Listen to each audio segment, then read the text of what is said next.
Welcome geez. to Earl and the Idiot, the show that gives you the answers you need to take your business to the next level.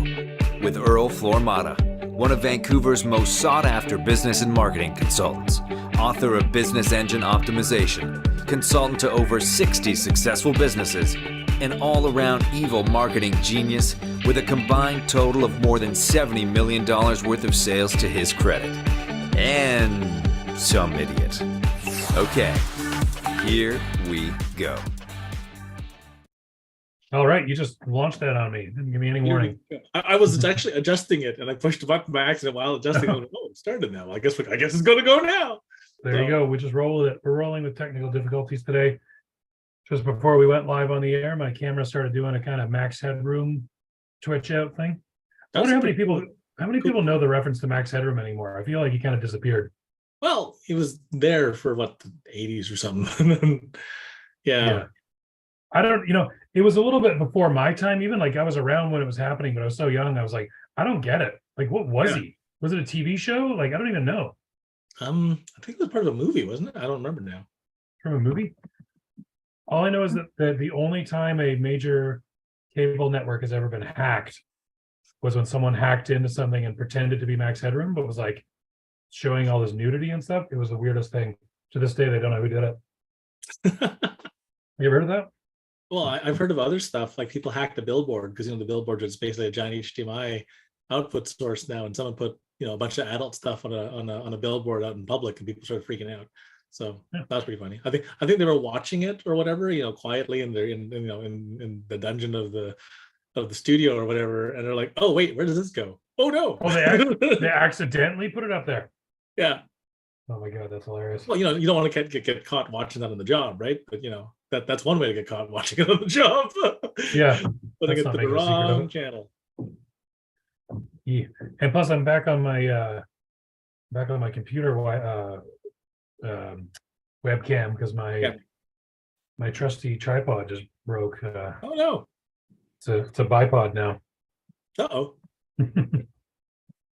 So duly noted. Shop for new tripod for Dan.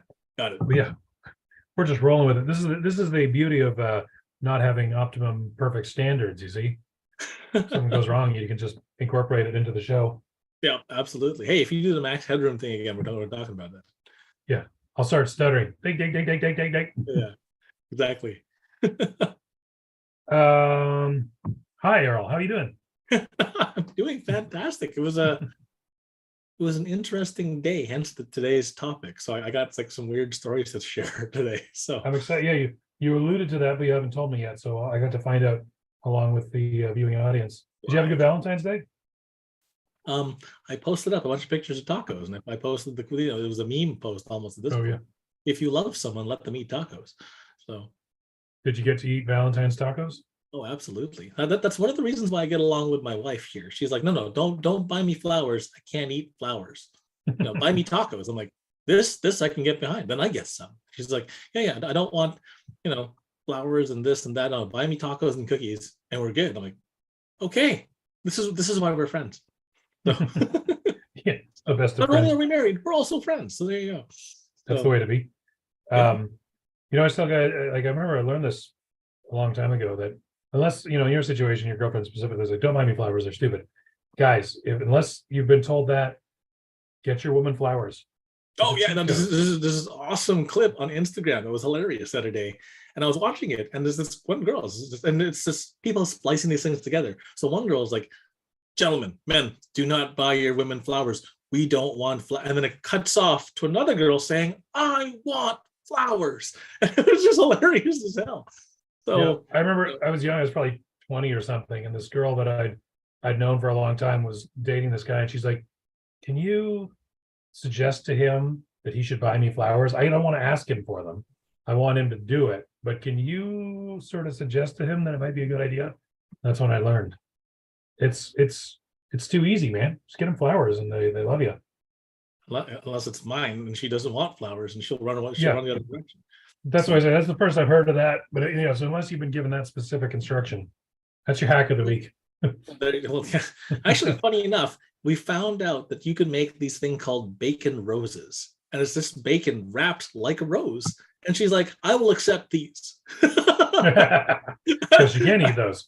And I'm like, okay, you know what? This is even better. Like, so don't buy you flowers, but buy you bacon in the shape of flowers and we can eat them together. Deal. Yeah. And ladies, for those that are listening, a guy's not going to have a problem with bacon. A guy's not going to turn down bacon flowers. Get your guy bacon flowers. It'll be great. Yeah. All right. Well, so here we are. We're on Yeah. Earl and the Idiot. Yeah. The show where we have our resident genius Earl get asked stupid questions by me, the idiot, to uncover all of his business secrets, all the juicy secrets he's keeping in that noggin of his. We crack his skull open and feast on the gooey nuggets of wisdom inside. That got weird fast. Yeah, I ate way too much sugar yesterday. Yeah. There's this thing at this Japanese restaurant I frequent, and it's actually on the menu. It's called monkey brain, but it's not actually monkey brain. This is like avocado, crab meat, a bunch of other stuff. And I guess it looks like you hacked open monkey brain, but I mean it's avocado and crab meat, which is delicious. Monkey brain, Yeah. I've never had it, so I can't really comment, but I can imagine it doesn't taste as good as avocado and crab meat.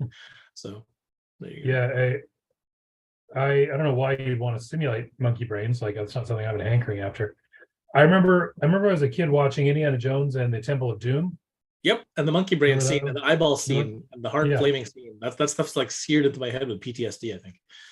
Well, I remember when I was a kid, I was like, whatever, I wouldn't be grossed out. I'd be tough. I can eat that thing, and then I'd be all macho about it.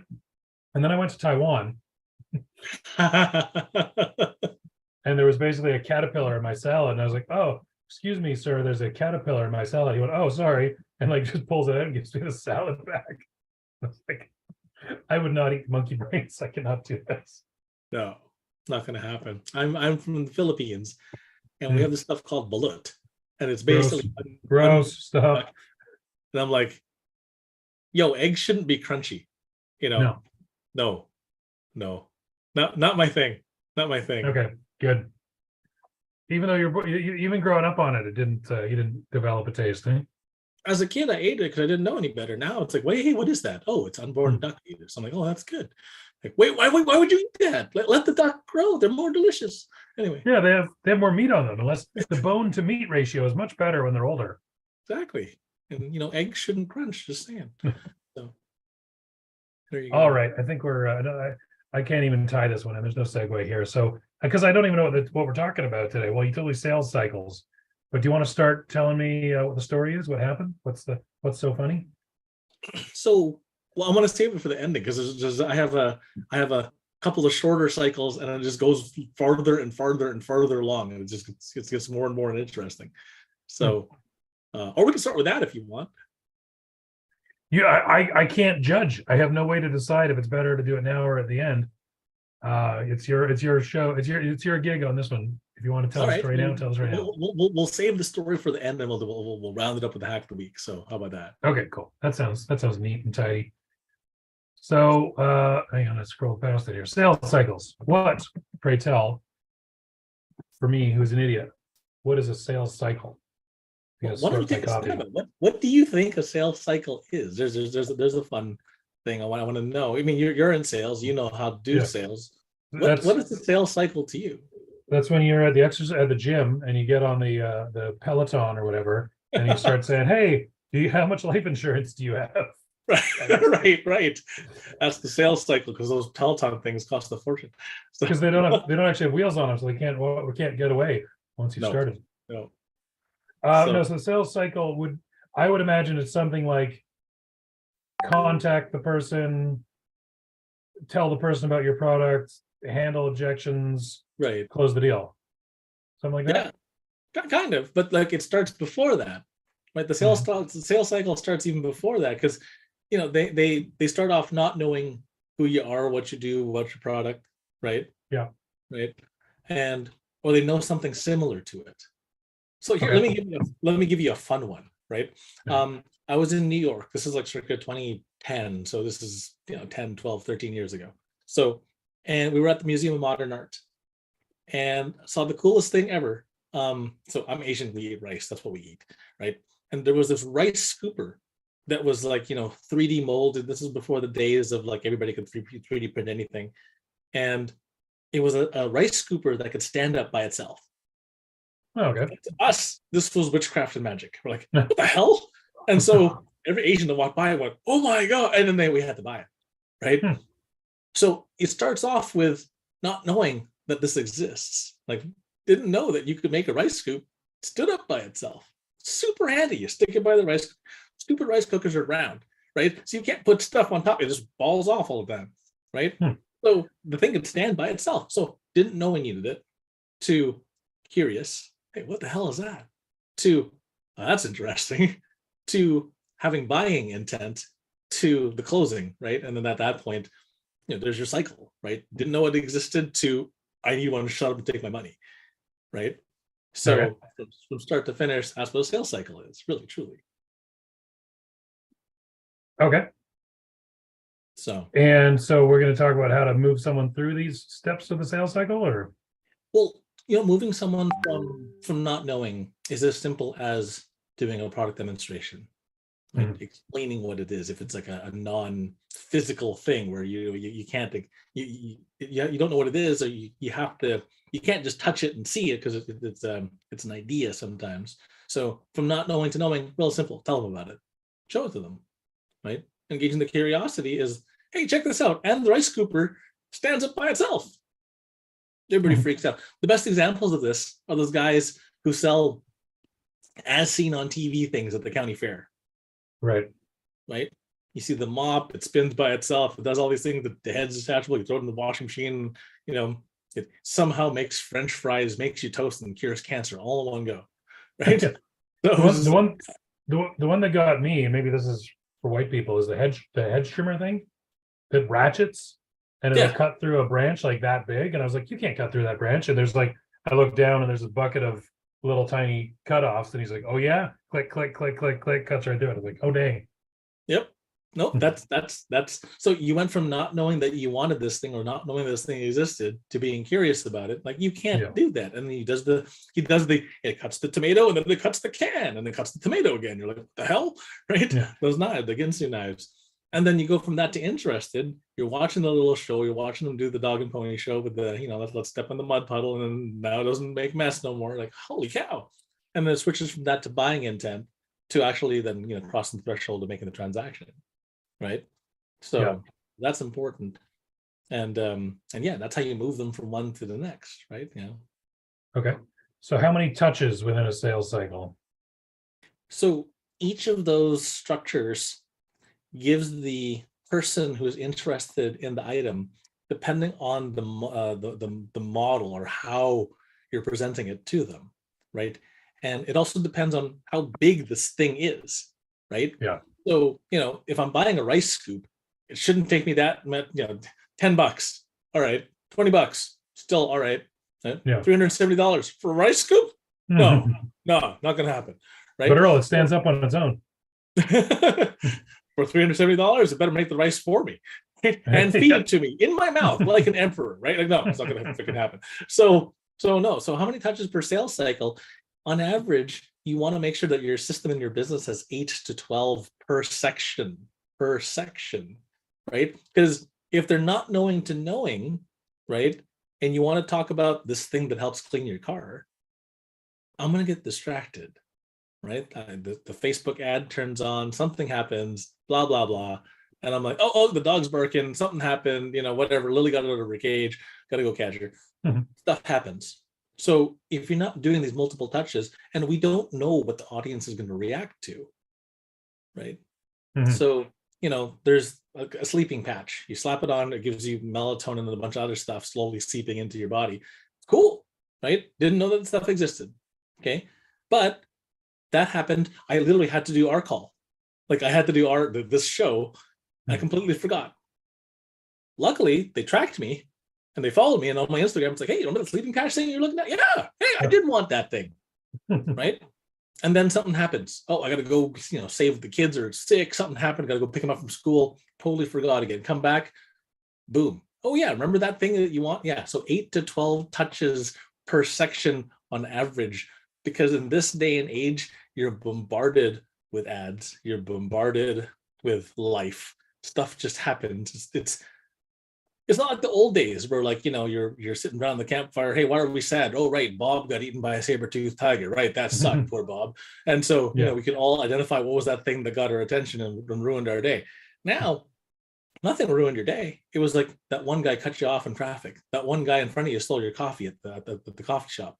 They got in line, took your coffee. Now you have their coffee. You didn't like their coffee, right? So it's a million little things. That's why it's 8 to 12 touches per section on average, right? If you can do more, then do more. So yeah, absolutely. So let me push back for 1 second. And this might be just a question of definitions. If you're talking some of these touches are advertising. Some of these touches are advertising. So some of this stuff happens before the person is sitting in your shop, before they're sitting in your store, before they're going on your site and buying stuff. The sales cycle happens like way in advance, right? It Yeah, happens before the sales guy starts talking to them. I'm just going to say that sounds like marketing more than sales. It is marketing, but what is marketing? If you look at sales is usually a one-to-one conversation where you're helping somebody through a buying process. All marketing is a one-to-many of the same damn thing. Yeah, right? Sales is kind of the end point of marketing. Right. And the marketing hands off to sales, but if marketing does a poor job of doing their stuff, the sales guy's got to hustle harder, right? Oh God, yeah. So, but if the marketing does a really good job, sales guy has an easy life. They go, well, I know all about this thing already. I've seen this, and I know this, and I know the rice scooper stands up. Yeah.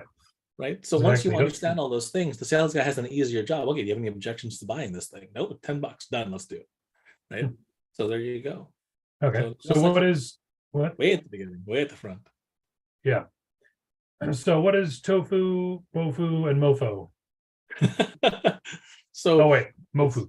Tofu, mofu, bofu, and it's marketing speak, right?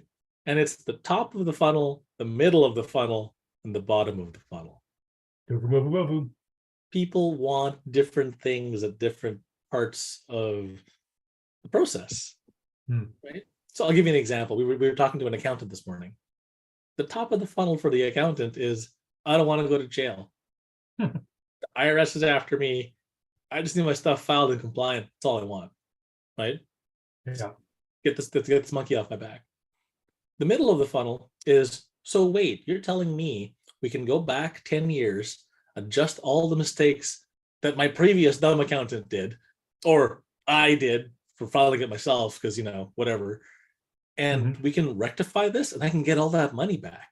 Holy cow. I mean, it's a completely different buying reason, completely different messaging.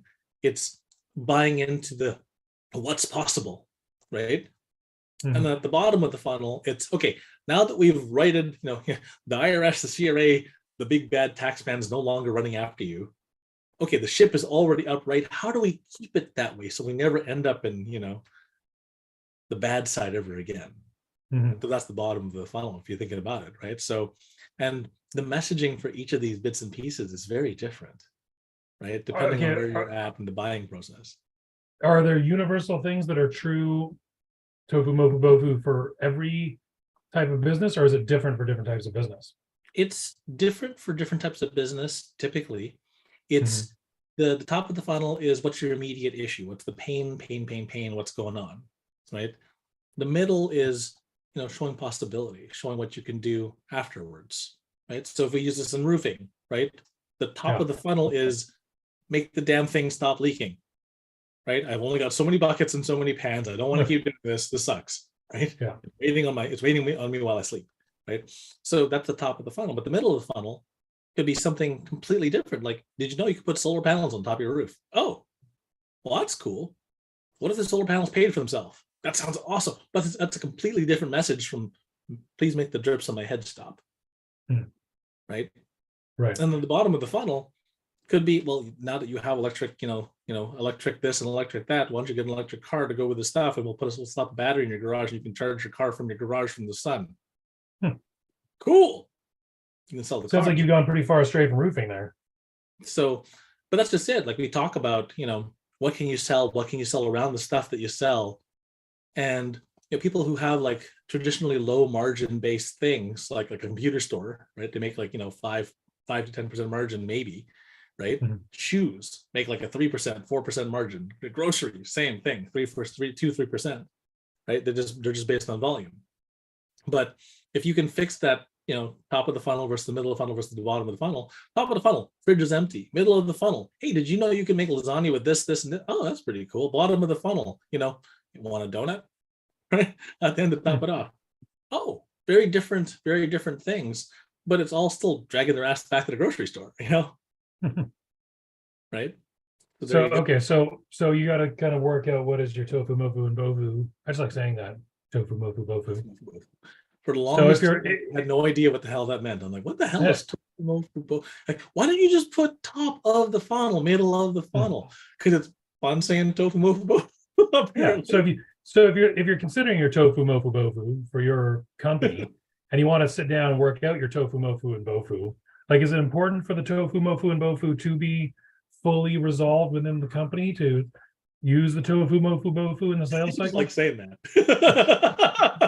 How you said that with a straight face that quickly, I have no idea. But years of improv theater. Yeah, there you go. But the answer to the question legitimately is no, you don't. Just get the first part working. Once you get the top of the funnel working, you're making sales already, right? The rest of the stuff is for increasing the chances for making that sale. Right. And the more of the stuff that you do, and the 8 to 12 per section you start doing, and you start, the not knowing person versus the curious person versus the interested person, you talk to them different. Interesting. So, you use the phrase, did you know, a lot around the not knowing guy. Right. Right. So, did you know that you can make a rice scoop that stands up on its own? Yeah. Who knew? Right. Blew our minds. I ended up buying like 8 of them because I had to then progress it to the rest of the family and go, look, check this out. I'm wizard now. I bought a car recently, and it was like, did you know that Toyotas and Hondas basically just don't break down? That's why we buy Toyotas and Lexuses. Yeah. I took my other car, which was a Chevy, and was very enthusiastic about breaking down. I took that to the mechanic, and he said, this car is done. He said, get a Honda, Toyota, Lexus, or Acura. So he was Toyota. There's no way I was going to not buy one of those 4 cars after he said that to me. So that was some top of the cycle stuff. I'm tired of my car breaking down. Well, did you know that a couple of car companies have figured out how to not make cars that break down? Yeah. I just got a vent right now. It really bothers me that 4 car companies, and I think like Lexus is a subsidiary of Toyota or something. Yeah. Lexus is basically the luxury version. Yeah. So basically, these 2 car companies figured out how to make cars that don't break down. And yet other car companies still make cars that break down. Like, stop it. Start doing the Toyota thing. Just whatever Toyota's doing, just do that. Anyway. Yeah. Digression. It's good and it's bad though, because then I can't buy a used one because no one wants to part with theirs because it still works. So yeah, they're worth a pretty penny for a damn good reason. Yeah. All right, moving on. So how long is a sales cycle? It's like how long is a string, right? It's twice the distance from the middle to either end. yeah, there you go. But it depends on the cost of the product, right? And the complexity of the product. So, if you buy a pack of gum, 30 seconds. If you buy a house, well, that might take months to years.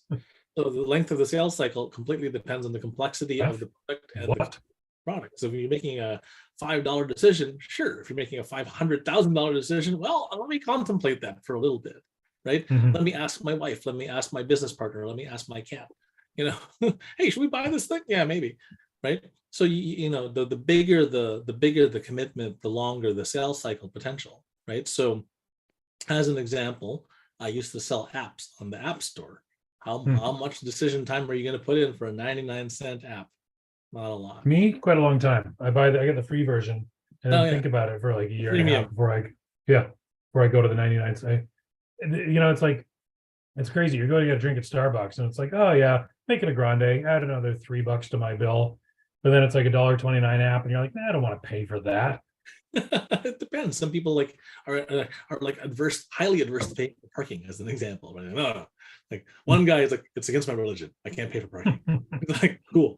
Really? He has to, he knows every free parking spot in town. And he Hmm. knows every spot where people overpay for their parking, and he just nabs these meters. I'm like, man, that's that's Wow. skill. So like, Yeah, he's like, oh yeah, people always screw up here early, and I always get like 45 minutes of free parking. I'm like, damn, dude, like, you know, if you applied that much effort and time and brain power to just making your business grow, you wouldn't have to worry about paying for parking. Yeah, I used to work downtown, and they had these loading zones that become free parking after 6. Yes. But I got to work at 5:30, so every day I kind of played roulette, and I figured out that the couple of times I had to pay for my car to get out of the impound lot and pay the parking ticket was more than offset by the not paying for parking for 2 years before they finally busted me. Yep, absolutely. So, okay, so you got these examples of different sales cycles, 3 years, Different 7 years, sales 20 cycles, years, and the funny thing is, all of these happened in the last like 24 to 48 hours, and that's Okay. why I'm like, dude, we have to talk about this today. sales cycles it is. So sales cycles it is. So the 3-year sales cycle, the first one was, I was in the financial services space, and just convincing my office mates that, hey, you need to do this, and it'll save you so much money in tax, it's crazy, right? And one guy just refused to see me as a financial person because he knew me as a tech guy. And for the longest time, he's like, no, man, like, what do you know about taxes? What do you know about finance and this and that? Like, you're the smartest guy I know when it comes to tech stuff. But I don't think you can spell tax, just, you know, to be honest with you. I'm like, that's cool, that's fine, no problem. And so what happened was, I got tax returns for everybody else in the office, and everyone started getting these big chunky returns, like 2, 3, 5, 7, 9 grand. And I'm like, so what did you buy with yours? What did you buy with yours? What did you buy with yours? And we would talk around the water cooler, and then we would go to some guy's house to watch the game or whatever, or the fight or whatever it was. And they'd have this, you know, awesome new HDMI, whatever, you know, super black TV that all the blacks are black and the colors are more colorful. And he's like, how'd you get this? Oh, the tax return that Earl got me, right? And so for 3 years, we would just beat him mercilessly. It's like, hey, I want that new Nintendo. I can't afford it. That new PlayStation, that's really expensive. And it's like, oh yeah, I just got one with tax return. Eventually he caved, right? Because he's like, okay, guy, for 3 years, you guys have been flaunting all your new tech in front of me. I got to see this damn thing. And he's kicking himself going, why the hell didn't I do this sooner? Why the hell didn't I do this sooner? So 3 year sales cycle, it took me 3 years to get him, but showing off everybody else's toys before they finally got it. So, you know, sales cycle wise, like, he went from not knowing to just curious to just, no, go away. Like, I just, no, don't want it, don't want it, don't want it. And sometimes it's not the thing, it's the thing that the thing gets you, right? So Yeah. sometimes it's not the vacation to Mexico or whatever it is. Sometimes it's the relaxation you get from turning off your device and actually unplugging and enjoying the heat and hanging out by the pool. It doesn't matter that it's in Mexico. I can be in wherever. I don't care, right? But it's the thing that the thing gets you, right? Mhm. So there's the 3 year one. Okay. The 7 year one literally happened this morning. So a buddy who I haven't talked to, so I posted this post on Facebook asking for help for one of my clients. I haven't talked to in 7 years, is the first one to reply, direct messages me, says, hey, how's it going? And I haven't seen this guy for 7 years. 7. We hit it off. We just catch up and say, hey, what did you do in those 7 years? And for that was like a lifetime for me, right? Like, you know, I've got kids in high school now. He's like, oh man, I remember when they were like tiny. And I'm like, yeah, they're not so tiny no more. Like, you know, they're both bigger than my wife at this point. So, you know, you made something bigger than you. Good job. Right? That's what you get. That's what you get when you keep feeding it. But so 7 years, man. And the crazy part is, you know, this is why you don't burn bridges, right? Like, you know, just stay connected with people, keep chatting them up, just say hi in passing and going through this. And 7 years later, we haven't done business with each other. We've sent each other, like, you know, indirect business, but this is the first time we're doing some business together. So there you go. That sales cycle took 7 years. And the hilarious thing is, it's not even done yet. We're going to go meet for coffee to go see if we can play together. He's super interested in this gig I got. Hey, if it works out, awesome. I get to work with my buddy, you know, from 7 years ago that we never did any business together. Nice. The next one is a 20-year sales cycle, and you're involved. Oh, all right. You're involved in this one. We haven't known each other 20 years, and you're also not selling me anything. So, Well, yeah, I know. So all right. So what did I have to do with this? my I'm old intrigued. buddy You're George. talking about my favorite subject, me. Well, my old buddy George, we've known each other for 20 years. Oh yeah. And we've never done business together. I mean, we're friendly, we're passing, we're cordial, we're nice to each other. Like once we had a piano off, like he played, like I played piano, then he played piano. I was like, wait, I didn't know you played. Didn't know you played. And we just went off and did that. It was a fun bonding moment. Cool. Finally, we get together, and that was, I guess, just last year, right? And he's like, Earl, I want to restart the networking events. I want to declare the pandemic over. I want to restart these networking events, and I'm going to do this on the most interesting place I can do this, and we're going to start networking on a boat. I said, I'm down. Let's do this. Started promoting this stuff. Told you about it. You're like, I want to party on a yacht. Hell yeah. And now, we almost got somebody saying, hey, you're Earl and you're the, oh, wait. aren't you? You're the guy? You're on that show. You're. Yeah, you didn't quite get there. Yeah. But that's our goal now, right? Somebody has to say, what? You're the, and then on brand. So 20 years, we haven't touched anything. We haven't worked together.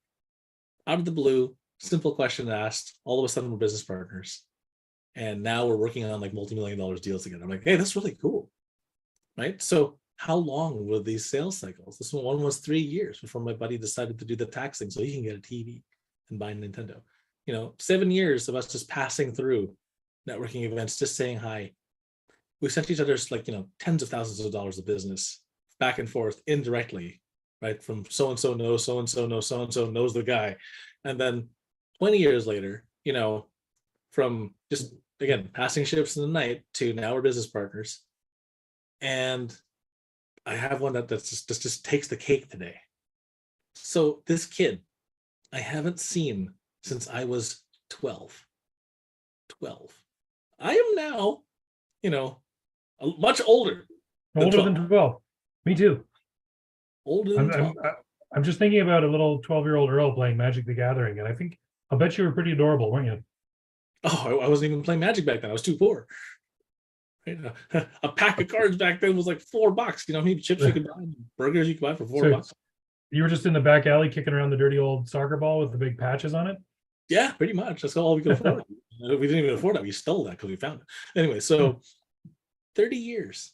I used to play tag with this kid. I used to, play paper airplanes in the field with this kid. Hits me up out of the blue, just out of the blue, refers me to his manager and goes, this was the smartest dude in the playground at our school back in the day. Finds me, and this is where you come in again, by the way. All right. And if I get this deal, I'm buying you a nice dinner. Yes. Because he's watched our show. Shout out to that guy. He's watched our show. I'm not gonna name names because, right. he can out himself if he wants. But now we have the potential to do some business together. And he's with a brand I absolutely love.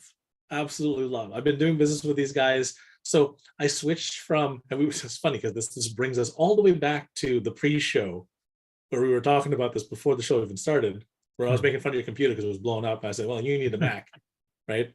And this is the place I bought my first iPad from, my very first iPad.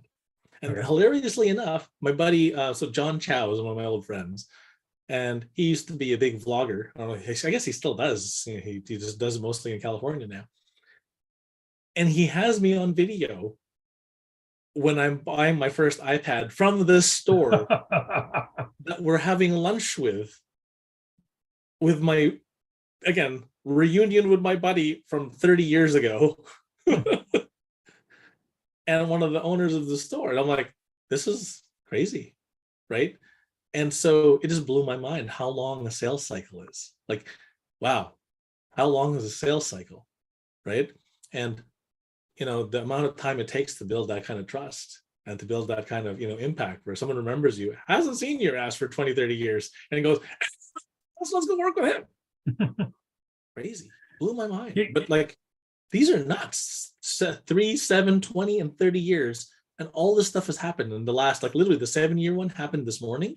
That I rushed home after lunch. That was the 30-year one to come talk to you and do the show. And I'm like, no, I have a show idea. We have to talk about this. So here's, and so you were asking me, I want to hear these stories. There you go. That's why you keep the relationships, right? So when I taught about product service relationship and relationship being the most important thing, you don't get a 20-year, 30-year sales cycle unless you build those relationships. Right? You know, I've got a good anecdote on this one. It's related to that point of keep the good relationships in. Like, I know a lot of salesmen are like, oh, that guy's a jerk, I don't want to ever talk to him again, or whatever, which I understand. Some people are jerks, but it's like, or they'll write people off. Oh, no way, that's a cycle. That's not going to happen. That's forget that guy, right? Mm. I had this one sales gig I did when I was selling roofing. I was a roofing estimator, and I pull up to this guy's house. The house was in like I don't know what you call it. Like if you're going along Fourth and you kind of hit by the water, like Spanish Bank sort of area, just before you get to UBC. Yeah. The house was up there. I think the house was worth about $4 million. And I go in and it's a complete disaster inside. Like the wallpaper is rotten, floorboards are showing. When I got up on the roof, there was a big section that was rotten. Like you could, if you stepped on it, it would boing, boing like this. Oh, geez. And the owner of the house, hopefully he's not watching the show. He probably isn't. He was quite old. He was an older guy. Insane. Totally insane. Like, just when he started talking, like as soon as he's talking, like, oh, you're a crazy person. Like, he was insane. And started telling me about how he designs cars for Mercedes. All right. But like he pulls out his pencil drawings, and like pencil drawings, and they look like Jetsons cars, like dome roofs. It looks like Homer's the car from the Homer. Literally, and not exaggerating, it looked like that. And he's like, oh yeah, I'm in talks with Mercedes, and I'm gonna start producing this car. I'm like, maybe in the 70s. Like, what is this? Okay. But I go through I'm like, it would have been easy for me, like, anyway, I'll see you later, like, bye. But I treat the man with respect. Everyone deserves to be treated with respect. Present him with a quote for the roof and say, thank you very much for your time. Have a good day. A couple days later, I get a call from his brother. Brother says, I have this quote here you gave to my brother. I was like, yep. He's like, quite a lot of money. And I was like, well, the roof's falling apart. It's going to take you quite a lot of money. He's like, okay, well, guess we better do it then. How do I pay you? It turns out the parents of these two were very rich. One brother was very successful, normal guy. One brother was, had his problems, right? Yeah. The brother with the problems was given the house, and the other brother was like, you get all the money, but you have to take care of your brother. Right. That was the trade-off. You get control of all the money, but we expect you to take care of your brother. So just by keeping the good relations in with this guy, treating him with respect, got a sale. The easiest sale I ever got. I just told the guy said, it's really expensive. I said, yes, it is really expensive. And he said, how do I pay you? That's how much your roof costs. But that's awesome. I mean, see, the lessons taken away from this thing are the same lessons I took away from mine. Everyone deserves to be treated with respect. Yeah. Right. And the sales cycle takes as long as it takes, and just keep good relations with everybody, right? But that's it. So which is perfect timing, because that segues into here it is. Hack of the week. I like that sound effect. And this sounds crazy, but like using a CRM or using a calendar, right? And just remembering people's birthdays. So for the longest time, I was part of the happiness committee, the wellness committee, and the happiness committee, and in one of my other groups. And our job was just to make sure people got birthday cards, right? We were the ones who passed them around the office. We're the ones who picked all the cards. I picked all the inappropriate ones. HR hated me. But whatever. It's too late now. We bought them already. So no one wanted to return them because they were too funny. Yeah. And so we would pass these things around. And, that kind of almost became tradition and ingrained in me, right? I became the guy who remembered everyone's birthdays, right? I didn't actually remember everyone's birthdays. It was just in my calendar, right? Because I can't remember, where I put my keys. Like every morning, a rousing game of find my keys. And if I win, I can leave the house. Right? When's my birthday, Earl? When's my birthday? I have to go look it up. So,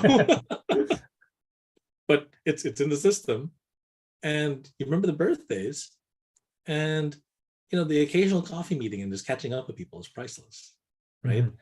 And if you can keep these relations up, like I have a buddy, right? And sometimes I see him, sometimes we don't. Sometimes it's 6 months between we see each other. And that's cool. But when we go hang, it's like we hung out yesterday, right? But as long as you keep these relationships up and going, you have no idea where the next referral is going to come from. You have no idea where the next connection is going to come from. And it might be 7 connections deep, right? But because of that, you do all these connections. Funny, like the guy who I haven't seen in 7 years has sent me so many referrals and so many things in the past. And I'm in connection with all these referrals and all these other people much more than I am with this guy. And we hit it off just like old times. It was crazy. So then all this stuff happened just today, which is why I had to talk about this and get it off my chest. I'm like, man, I haven't seen that guy in 7. Man, you should have seen my face when the guy I haven't seen in 30 years rolled in. It's like, I remember that, but like you were small and I was small. So this guy rolls in. I'm like, I remember that name. I remember that face. I remember that walk. Holy crap. It blew my mind. So there you go. Sales cycles are however long they need to be. And it was just something I wanted to share with the folks, right? Is just, hey, you know what? Build those networks, right? Someone mentioned to me his definition of the network, like, isn't just the people that you know, not just people in your address book. It's people who will answer their phone when you call them. Yeah. Right? So people who will answer their phone happily. Right. Yeah. Not, oh God. Oh, it's that guy again. Right? Oh. No. Yeah. So if they're happy to answer and they're like, how's it going? Man, that's the strength of your network. And that whole your network is your net worth. Man, this hits hard, right? 3 years, 7 years, 20 years, 30 years, all in the same week, essentially, for all of this stuff to kick off. And that's kind of what got my attention today. So that's why I wanted to talk about sales cycles and just paying attention, right? That's awesome. I remember I realizing that at some point in my life is that the most valuable asset you can have is good connections to people, right? Can't be taxed away. The government can't seize them from you. No. And the value that can flow in on those lines, and that you can flow out too, right? It goes both ways. It's got to be a two-way street. You send stuff back and forth, right? And you another one of those quotes I got, and this is from I think Jay Facette, was joint ventures is a game of let's help each other. I'll go first. What can I do for you? Right? And if you just play that game without any expectation of return. No, joint ventures is a game of let's help each other. I'll go first. And it's always I'll go first, right? And you do that for long enough, man, what goes around comes around, and the karma bus, comes back around, right? Yeah. So, when it's your turn, it's your turn. So there you go. So another realization I had one time is like, anytime you have any sort of activity or a society or a family or a group of friends, if everyone takes, there's nothing. If everyone gives, there's plenty. Absolutely. Right. So the more, if everyone's contributing, there's lots to go around. Yeah, especially at a Filipino potluck, because man, those things are crazy. You have to bring containers, because if you don't, the host is screwed, because there's no way in hell they're going to eat all that food in a week before it all goes bad. There's just going to be so much balut all over the place. Yeah, no, thank you. So that's the one. You want some of this? No, I'm good. Save it for the rest of the people. I want this one instead, please. So there you go. So yeah. Oh, this was kind of a touchy-feely episode, wasn't it? I like it, and we went all the way back to balut. So congratulations. Nothing better than now we came back around. It's like I'd hope we buried that one, but I guess we spun all the way back around. But there you go. I love a good callback. Absolutely. The Greeks invented comedy. They invented 3 things. They invented the callback, the running gag, and the callback. Like, wait. Oh, hey. Oh, I got it. Yeah, there you go. Nice. I like cool. it. Well, it's appropriate that it's a kind of lovey-dovey episode because it was just after Valentine's Day. There you go. Lovey-dovey episode. 30-year sales cycles, man. 30-year sales cycles. Who knew? My girlfriend adopted me an owl. Oh, nice. This is Farley. He's now at North Island Wildlife Refuge. And actually, when we were there, it was near where we used to live on Vancouver Island. we were there, whenever I was near the cage, Farley was always watching me. She wouldn't look at he wouldn't look at her. She would always watching me. So she adopted me, the owl. I'm expecting the owl to be delivered later this week, hopefully. Excellent. I'm sure that's how this works. Yeah, totally cool. Nice. Yeah, I do stuff that you're not supposed to do. I bring like a bag of nuts to the park, and then I kind of attract all of the crows, and then they do my bidding. So it's crazy. You see me walking through the park with like I swear to you, 80 crows following me, and so it's like this swarm of crows. And I throw a peanut, and like half of them flock to that one. I throw another peanut, half of them flock to this one. And somebody, I see them. I throw a peanut at them. Just there you go. So there you go. Story, we talk about birds forever. That's kind of my thing. But there was a story I heard about this girl where the family has been feeding the crows forever. They have a sort of routine schedule. They feed the crows. Yeah. And this girl took up photography, and she went somewhere in town, to a park or whatever. Yeah. Lost her lens cap in the park, and came back home. The crows brought it home for her. The crows found her lens cap and brought it home for her. That's crazy. Isn't that nuts? So they were following her, realized that was something that belonged to her because they saw her drop it. And she left it here. They picked it up and took it back to her house for her. That's nuts.